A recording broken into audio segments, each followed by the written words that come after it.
નમસ્તે વિદ્યાર્થી મિત્રો, ધોરણ 11 કોમર્સ ની અંદર આપણે નામાના મૂળ તત્વો વિષય ભણીએ છીએ। આ વિષયની અંદર આપણે પ્રકરણ નંબર 1 શરૂ કર્યું છે, જે હિસાબી પદ્ધતિ અને પારિભાષિક શબ્દોનું છે। સૌથી પહેલા આપણે પારિભાષિક શબ્દો સમજી રહ્યા છે કે જેમાં અત્યાર સુધી આપણે ત્રણ પારિભાષિક શબ્દો ધંધાકીય વ્યવહાર, જેને અંગ્રેજીમાં બિઝનેસ ટ્રાન્ઝેક્શન કહેવાય, મૂડી એટલે કે કેપિટલ અને ઉપાડ એટલે કે ડ્રોઈંગ્સ, આ ત્રણનો ખ્યાલ મેળવી લીધો છે। આજે આપણે નવો પારિભાષિક શબ્દ સમજીએ, એ છે જવાબદારી અથવા દેવું। અંગ્રેજીમાં છે ને લાયબિલિટી કહેવાય। હવે અંગ્રેજી વિષયની જો વાત કરીએ તો જવાબદારીને રિસ્પોન્સિબિલિટી કહેવાય, પરંતુ કોમર્સની અંદર, અકાઉન્ટની અંદર આપણે એ જવાબદારીને રિસ્પોન્સિબિલિટી ન કહેતા આપણે એને લાયબિલિટી કહીશું। હવે આ જવાબદારી એટલે શું અથવા રિસ્પોન્સિબિલિટી એટલે શું?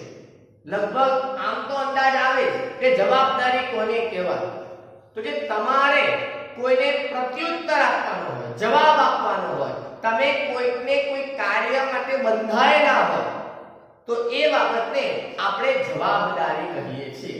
સામાન્ય અર્થમાં વાત કરીએ તો જવાબદારી એટલે શું? તમારે કોઈ કાર્ય બજાવવાનું હોય, જે કામ કરવાનું બાકી હોય, બરાબર? એટલે જ્યાં સુધી તમે એ કામ નથી કરતા, જ્યાં સુધી તમે તમારી ફરજ નથી બજાવતા, ત્યાં સુધી તમારા માટે જવાબદારી કહેવાશે। તો અહીંયા પણ ધંધાકીય એકમ માટે આવું જ કંઈક છે। ધંધો ઘણી બધી બાબતો એવી છે કે જેના માટે જવાબદાર હોય છે, એટલે કે બંધાયેલો હોય છે, ફરજમાન હોય છે। ઘણી વખત ધંધાની અંદર આપણે કોઈ માલ ઉધારથી લઈ આવીએ છીએ, એટલે કે માલ લઈને એના પૈસા ચૂકવતા નથી, એવી વાત કરીએ છીએ કે થોડા દિવસમાં ચૂકવી લઈશું। કોઈ મિલકત એવી લઈ આવીએ છીએ કે જેના પર આપણે નાણાં ચૂકવ્યા નથી, થોડાક સમય પછી ચૂકવવાના છે। એવી કોઈ સેવા મેળવીએ છે કે જેની પણ આપણે રકમ જે તે સમય નથી ચૂકવતા, ભવિષ્યમાં ચૂકવવાના છે। અથવા કોઈક વ્યક્તિ કે સંસ્થા પાસેથી ઉછીના નાણાં લઈ આવીએ છીએ, લોન જેને આપણે કહીએ છીએ ને, એ કે જે આપણે 2 વર્ષ 5 વર્ષ કે 10 વર્ષ પછી આપણે ચૂકવવાનું છે।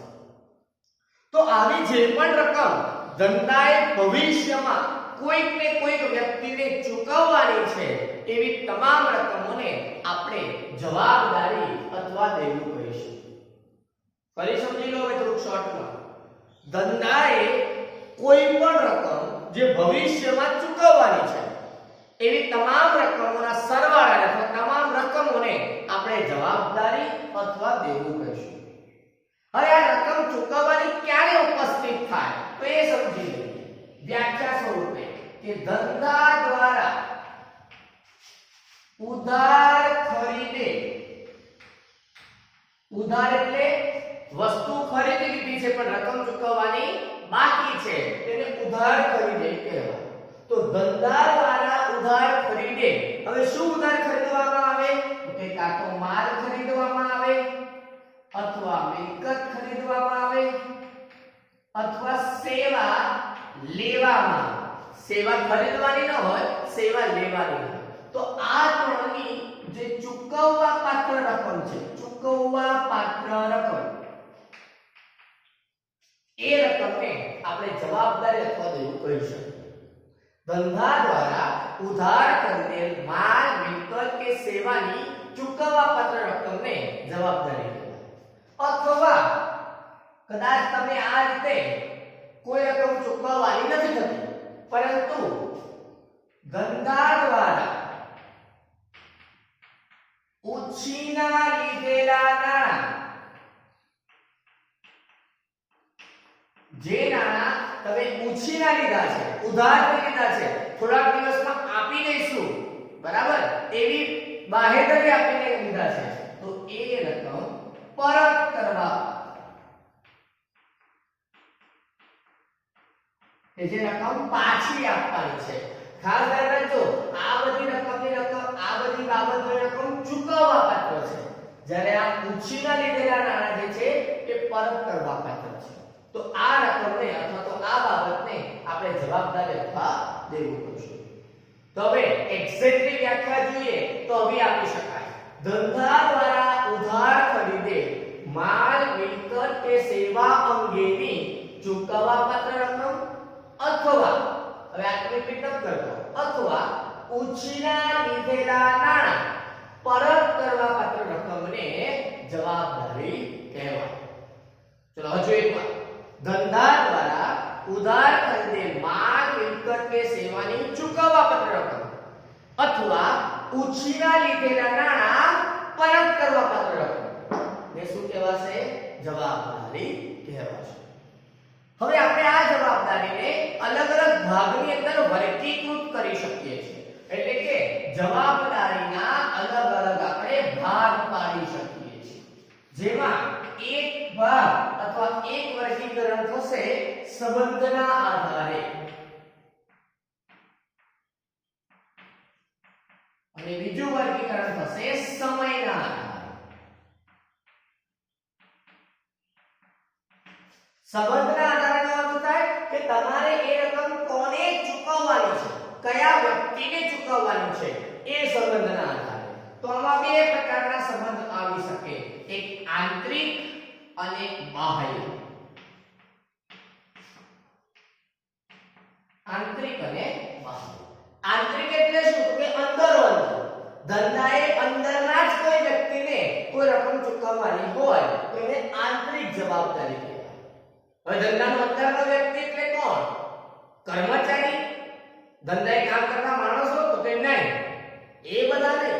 ધંધાનો પોતાનો અંગ વ્યક્તિ એટલે કોણ?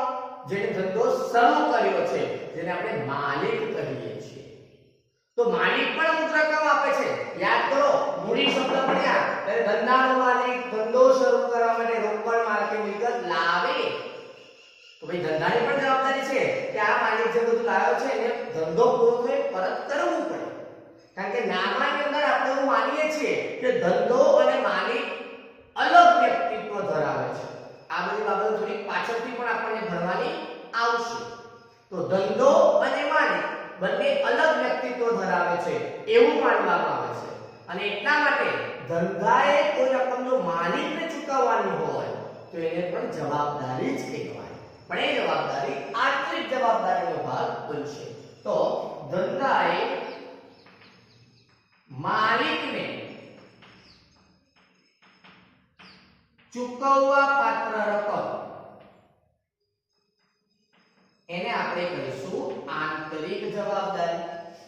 જ્યારે બાહ્ય, બાહ્ય એટલે બહારનો વ્યક્તિ, ત્રાહિત વ્યક્તિ, ત્રીજો પક્ષકાર. તો ધંધાએ ત્રાહિત પક્ષકારને ચૂકવવા પાત્ર રકમ જે છે એને આપણે કહીશું બાહ્ય જવાબદારી. એટલે છે તો જવાબદારી પણ સંબંધના આધારે બે ભાગ પડે છે.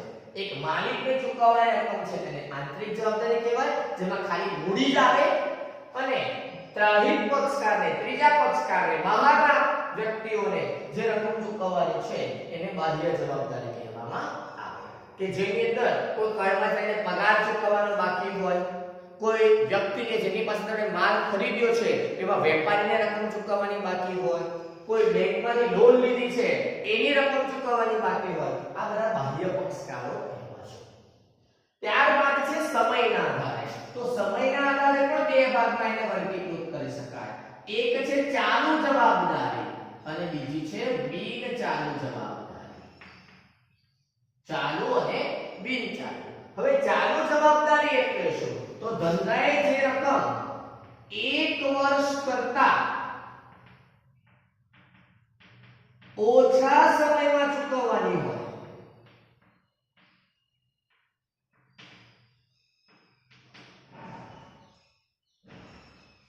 ધંધાએ જે રકમ 1 વર્ષ કરતા ઓછા સમયમાં ચૂકવવાની હોય, 1 વર્ષની અંદર એને રકમ ચૂકવી દેવી પડે એવી જે રકમો છે એને ચાલુ જવાબદારી કહેવાય. તો એનાથી ઓપોઝિટ ખ્યાલ આવી જાય કે બિન ચાલુ એટલે 1 વર્ષ કરતા વધારે સમય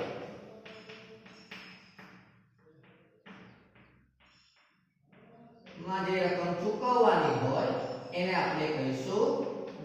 ચાલુ જવાબદારી.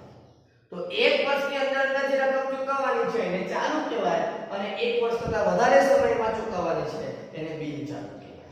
આને બીજા અર્થમાં ટૂંકા ગાળાની પણ કહેવાય. ટૂંકા ગાળાની, ઓછો સમય છે ને, ટૂંકો સમય છે એટલે ટૂંકા ગાળાની જવાબદારી. જ્યારે આને આપણે કહી શકીએ લાંબા ગાળાની જવાબદારી.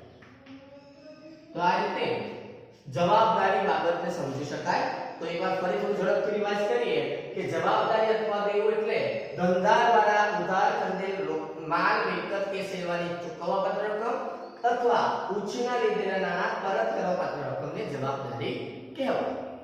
આ જવાબદારીને સંબંધના આધારે બે ભાગ, આંતરિક અને બાહ્ય, અને સમયના આધારે ચાલુ અને બિનચાલુમાં વર્ગીકૃત કરી શકાય. આંતરિક જવાબદારી એટલે ધંધાએ માલિકને ચૂકવવાપાત્ર રકમ, જ્યારે બાહ્ય એટલે ધંધાએ ત્રાહિત પક્ષકારને ચૂકવવાપાત્ર રકમ.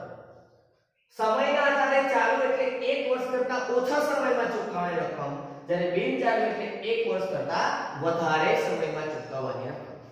ચાલુ જવાબદારીને ટૂંકા ગાળાની જવાબદારી પણ કહેવાય, જ્યારે બિનચાલુને લાંબા ગાળાની જવાબદારી પણ કહેવાય. નેક્સ્ટ પારિભાષિક શબ્દ છે મિલકતો, કે જેને આપણે અસેટ્સ કહીએ છીએ. અથવા તો મિલકત એટલે શું? તો કે જે આપણી પ્રોપર્ટી છે, જેની માલિકી આપણી છે, જે આપણા નામે છે, એ બધી બાબતોને આપણે શું કહીએ છીએ? મિલકત, આપણી પ્રોપર્ટી કહીએ છીએ. તો એ જ બાબતને નામાની પરિભાષામાં સમજીએ તો શું કહી શકાય? તો કે આપણે મિલકત તરીકે કયા કયા નામ તમને યાદ આવે? તમને ખ્યાલ છે, બરાબર ને? જમીન, મકાન, ખેતર એટલે કે વાડી, પછી દુકાન હોય તો દુકાન. જે આપણા નામ પર છે, જે આપણી માલિકીનું છે, એને આપણે મિલકત કહીએ છીએ, પ્રોપર્ટી કહીએ છીએ, અસેટ્સ કહેવાય. તો એ રીતે કોઈ પણ વસ્તુ કે બાબત, કોઈ પણ વસ્તુ કે બાબત જે ધંધાની માલિકીની હોય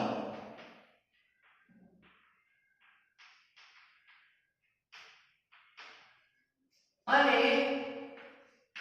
જેનું નાણાંમાં મૂલ્ય આંકી શકાય, એ તમામ બાબતોને આપણે મિલકત કહીશું.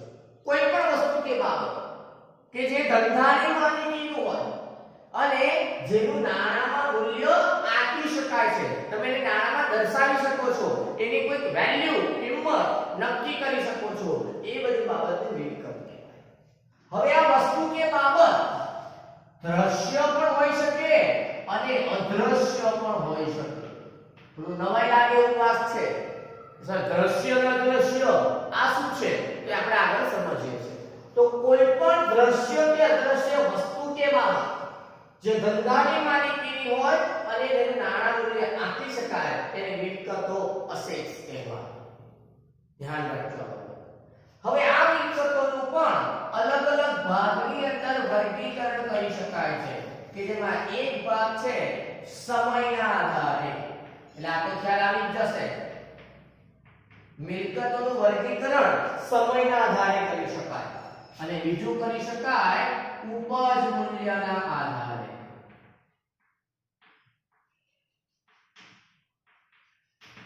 એક કરી શકાય સમયના આધારે અને બીજું કરી શકાય ઉપજ મૂલ્યના આધારે. ચલો સમયના આધારે કયા હોઈ શકે? યાદ કરો, હમણાં જ ભણી ગયા લાયબિલિટીની અંદર જવાબદારીમાં સમયના આધારે કયા આવે? ચાલુ અને બિનચાલુ. તો મિલકતો પણ બે પ્રકારની છે સમયના આધારે, ચાલુ મિલકતો અને બિનચાલુ મિલકતો. હવે ચાલુ મિલકતો એટલે શું? તો કે એવી મિલકતો કે જે ધંધાની માલિકીમાં 1 વર્ષ કરતા ઓછા સમય, નિશાની યાદ છે ગણિતમાં, લેસ ધેન. તો જે માલિકી ધંધાની મિલકતની 1 વર્ષ કરતા ઓછા સમયની હોય એને આપણે કહીશું ચાલુ મિલકતો. અથવા એવી મિલકતો કે જેનું વારંવાર મૂલ્ય બદલાતું હોય. આ ખાસ બીજો મીનિંગ કહું છું ને એ ખાસ યાદ રાખજો, આના પર આપણે વધારે ફોકસ કરવાનું છે. આના માટે એવી મિલકતો કે જેનું વારંવાર મૂલ્ય બદલાયા કરતું હોય,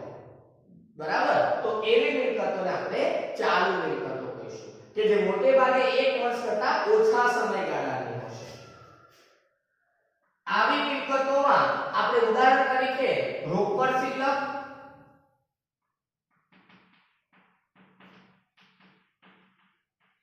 પછી બેંક શિલ્લક, બેંક શિલ્લક એટલે બેંકમાં આપણા ખાતામાં જે પૈસા હોય ને એને બેંક શિલ્લક કહેવાશે. પછી માલનો સ્ટોક એટલે કે ધંધામાં જે સ્ટોક પડી રહ્યો છે એ માલનો સ્ટોક એ પણ આપણી મિલકત કહેવાય, ચાલુ મિલકત કહેવાશે.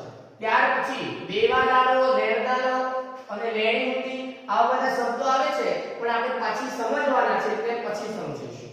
તો આ રીતે ચાલુ મિલકતો 1 વર્ષ કરતા ઓછા સમયની હોય, જ્યારે બિનચાલુ મિલકતો 1 વર્ષ કરતા વધારે સમયની હશે.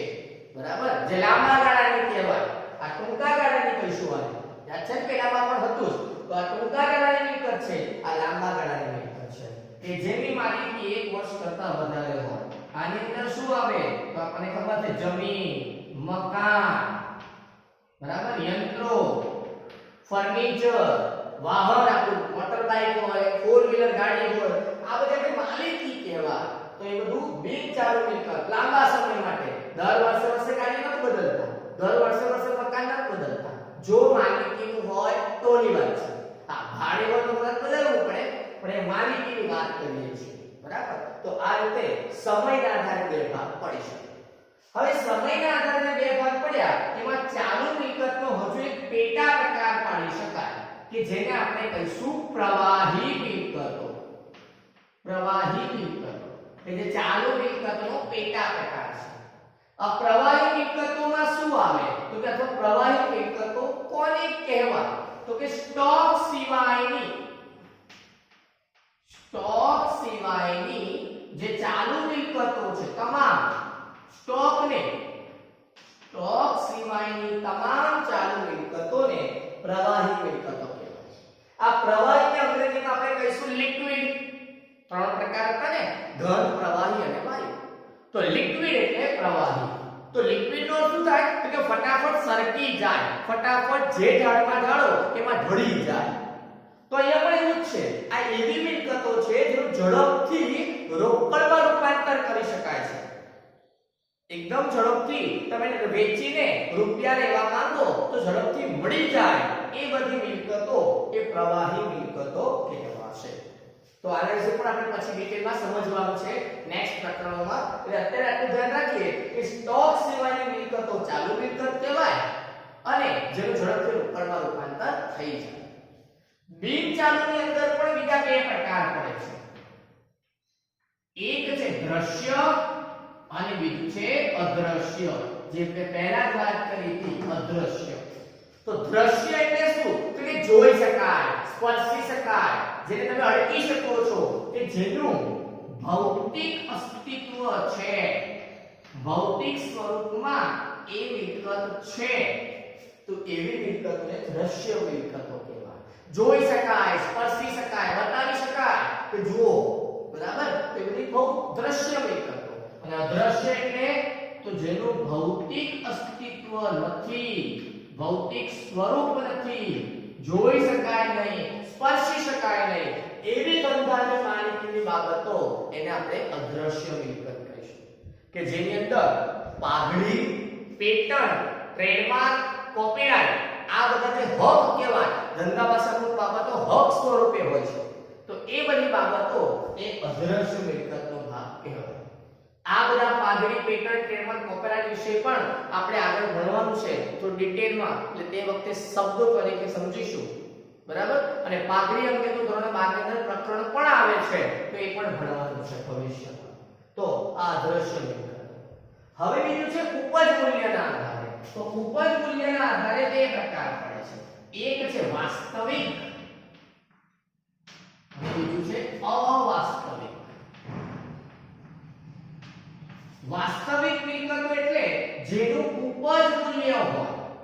તમે બજારમાં વેચો તો તમને એની રકમ મળે, જેની બજાર મૂલ્ય હોય, ઉપજ મૂલ્ય હોય, એવી મિલકતોને વાસ્તવિક મિલકતો કહેવાય. અને અવાસ્તવિક કે જેનું ઉપજ મૂલ્ય નથી.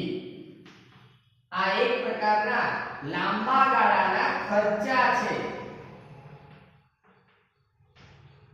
જેને પ્રસારિત અથવા મુલતવી રાખેલ ખર્ચા પણ કહેવાય છે, તો એને અવાસ્તવિક મિલકતો કહી શકાય. ચલો દરેકના ઉદાહરણ જોઈએ તો વધારે ખ્યાલ આવશે. સમયના આધારે ચાલુમાં તમે કીધા રોકડ, બેંક અને માલ સ્ટોક, પ્રવાહીમાં સ્ટોક સિવાય બધું જ આવશે. બિન ચાલુમાં જમીન, મકાન, યંત્રો. હવે એ જ બાબતો દ્રશ્ય પણ કહેવાય. જમીન દ્રશ્ય બતાવી શકાય, જોઈ શકાય, સ્પર્શી શકાય. મકાન, યંત્રો, વાહનો આ બધું દ્રશ્યમાં આવે. જ્યારે અદ્રશ્યની અંદર આવશે પાઘડી, પેટન્ટ્સ, ટ્રેડમાર્ક, કોપીરાઇટ્સ આ બધી બાબતો તમારા અદ્રશ્ય મિલકત તરીકે આવશે, જે ધંધાની માલિકીના હક કહેવાય. નેક્સ્ટ છે ઉપજ મૂલ્યના આધારે. તેમાં વાસ્તવિક તો જેનું ઉપજ મૂલ્ય છે તો જેમાં બધું આવે, આ જમીન, મકાન, યંત્રો, રોકડ, બેંક, માલ સ્ટોક, પાઘડી, શેર, ટ્રેડમાર્ક આ બધું ઉપજ મૂલ્ય જ કહેવાય. એટલે વાસ્તવિક મિલકત તો છે જ. એટલે એવું નહીં સમજવાનું કે કોઈ એક મિલકત ચાલુ આવી ગઈ તો દ્રશ્ય, અદ્રશ્ય, વાસ્તવિક કે અવાસ્તવિક ન હોય, એવું નહીં. એ હોઈ શકે છે. એટલે કોઈ એક મિલકત એક કરતા વધારે પ્રકારના ગુણધર્મો ધરાવી શકે છે. દાખલા તરીકે જમીન, તો કે જમીન લાંબા સમય માટે છે એટલે બિન ચાલુ કહેવાય, જોઈ શકાય એટલે દ્રશ્ય પણ કહેવાય, અને એનું ઉપજ મૂલ્ય છે એટલે એને વાસ્તવિક પણ કહેવાય. પાઘડી, પેટન્ટ લઈએ તો એ બિન ચાલુ છે, દ્રશ્ય છે, અદ્રશ્ય છે, અને એનું પણ ઉપજ મૂલ્ય હોય એટલે એ પણ વાસ્તવિક કહેવાય. પણ માની લઈએ કે ડિબેન્ચર વટાવ, આના ઉદાહરણની વાત કરીએ તેમાં ડિબેન્ચર વટાવ આવે છે,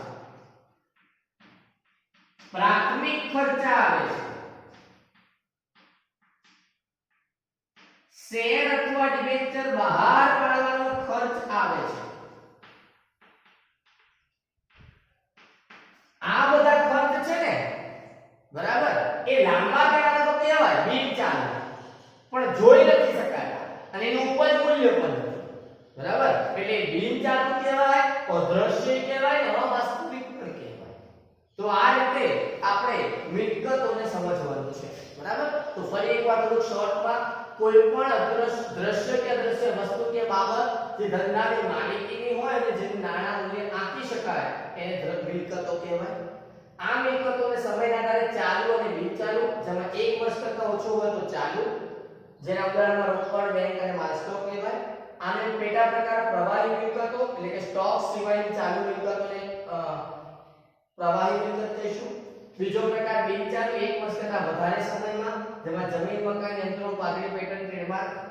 આના બીજા બે પેટા પ્રકાર પણ છે, દ્રશ્ય અને અદ્રશ્ય, જેનું ભૌતિક સ્વરૂપમાં અસ્તિત્વ હોય, જેને જોઈ શકાય, સ્પર્શી શકાય એને દ્રશ્ય કહેવાય.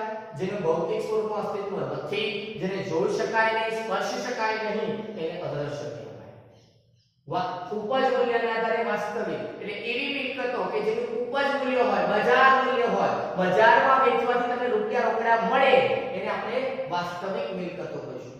જ્યારે અવાસ્તવિક એટલે જેનું ઉપજ મૂલ્ય નથી, જેનું બજાર મૂલ્ય નથી, આ એક પ્રકારના લાંબા ગાળાના ખર્ચા છે કે જેને પ્રસારિત અથવા મુલતવી રાખેલા ખર્ચા પણ કહેવાય.